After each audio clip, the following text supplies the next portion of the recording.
Shalom, selamat siang semua anak-anakku kelas 4. Berjumpa lagi dengan Ibu Yani khususnya di pelajaran agama. Ibu percaya bahwa di tahun ajaran baru ini kalian semua semakin semangat, semakin sukacita, dan tentunya belajar lagi dengan sungguh-sungguh. Harapan kita bersama, kita berdoa supaya COVID-19 ini cepat berlalu sehingga kita bisa belajar dan kembali ke sekolah. Nah, sebelum Ibu memberikan tugas buat kalian, terlebih dahulu kita bersatu di dalam doa. Ayo, mari kita berdoa. Tuhan, terima kasih buat kebaikan-Mu. Aku berdoa Tuhan buat anak-anak saya kelas 4, berkati mereka semua, berikan mereka kepintaran. Kami siap belajar hanya di dalam nama Tuhan Yesus. Haleluya. Amin. Oke. Ibu sudah mengirim materinya dalam bentuk PowerPoint. Ibu percaya bahwa kalian semua sudah membaca dan sudah mempelajarinya. Ibu sudah mengirim materinya tentang berbagai peristiwa yang terjadi dalam kehidupan manusia.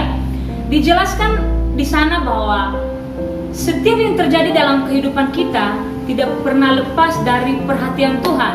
Entah kita dalam keadaan yang menyenangkan ataupun menyedihkan. Ibu sudah memberikan berbagai contohnya, hal-hal yang menyenangkan itu mungkin salah satunya yaitu seperti Abraham. Kenapa? Karena dia hidup taat akan Tuhan dan itu adalah hidup yang menyenangkan. Kedua, bangsa Israel. Kalau kita perhatikan bangsa Israel itu memiliki kehidupan yang menyenangkan. Berkali-kali Tuhan menolong mereka ketika mereka menyeberangi laut Teberau. Tuhan melindungi mereka dengan tiang awan dan tiang api. Dan bahkan ketika mereka sedang di padang gurun, Tuhan sangat mengasihi bangsa Israel, meskipun bangsa Israel itu sering mengecewakan Tuhan.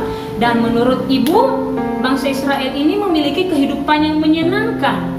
Dan di materi yang sudah Ibu kirim juga kalian bisa lihat di PowerPoint-nya, Ibu sudah tulis salah satu contoh-contoh hal-hal atau kehidupan yang menyedihkan.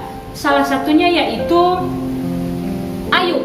Kalau kita perhatikan, Ayub ini adalah sudah hidup benar, sudah menjauhi kejahatan, tetapi Tuhan mengizinkan dia dicobai oleh iblis, sehingga dia harus kehilangan harta bendanya, bahkan keluarganya.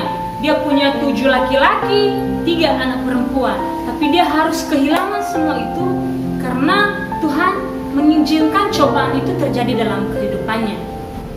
Nah, satu lagi Ibu kasih contoh, cerita tentang Yusuf.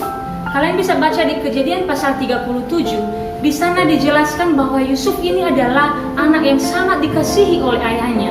Tetapi dengan hal itu, saudara-saudaranya menjadi iri kepadanya.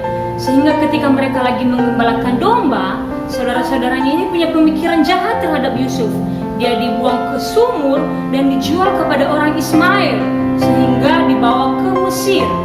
Jadi, menurut Ibu, kisah tentang Ayub dan Yusuf ini adalah merupakan contoh hal yang sangat menyedihkan. Itu sebabnya materi kita pada hari ini yaitu menjelaskan berbagai peristiwa yang terjadi dalam kehidupan manusia. Ibu sudah memberikan contoh tadi hal-hal yang menyenangkan yaitu Abraham dan bangsa Israel. Sedangkan contoh hal yang menyedihkan yaitu tentang kisah Ayub dan juga Yusuf. Nah, sekarang tugas kalian yaitu buat dalam bentuk video. Minta tolong papa mama di rumah supaya videoin kalian, ceritakan hal apa yang pernah membuat kamu senang dan juga sedih. Jadi itu tugas kalian yaitu ceritakan hal yang menyenangkan dan juga menyedihkan yang pernah terjadi dalam hidup kalian semua. Oke, sekian saja. Terima kasih, selamat belajar. Tuhan memberkati.